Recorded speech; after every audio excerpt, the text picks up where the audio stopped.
இந்த புதிய கல்விக் கொள்கையோடைய 3 மொழி கொள்கைய ரொம்ப திணிக்கிறத பார்க்குறோம். எஸ்.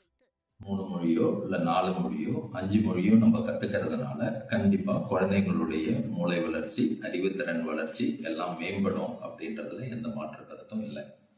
ஆனா, தாய்மொழிய நம்ம எம்பசைஸ் பண்ணணும். தாய்மொழி மூலமா கத்துக்கிற விஷயம் ஆழமா, ஆணித்தரமா குழந்தையோடைய வளர்ச்சியில அது ஒரு மிகப்பெரிய தாக்கத்தை ஏற்படுத்துது தரும் என்னுடைய கருத்து. ரொம்ப கவலை தரக்கூடிய ஒரு விஷயம் என்னன்னு கேட்டீங்கன்னா, 3ஆம் கிளாஸ்லயும், 5ஆம் கிளாஸ்லயும், 8ஆம் கிளாஸ்லயும் தேர்வுகள வச்சு குழந்தைங்கள நம்ம திணறடிக்க போறோமா அப்படின்றது தான் மிகப்பெரிய ஒரு கவலையா இருக்கு. இந்த புதிய கல்வி கொள்கை என்ன ஒரு ஆராய்ச்சியின் அடிப்படையில இத இம்ப்ளிமெண்ட் பண்றாங்க? என்ன மாதிரியான ஆராய்ச்சிகள் பண்ணி, என்ன முடிவு வந்திருக்கு அப்படின்றது பப்ளிக்கு சொல்ல வேண்டிய ஒரு கட்டத்துல இவங்க இருக்காங்க. அதனோட அடிப்படையில தான் இந்த மாற்றங்கள கொண்டு வந்திருக்காங்களா?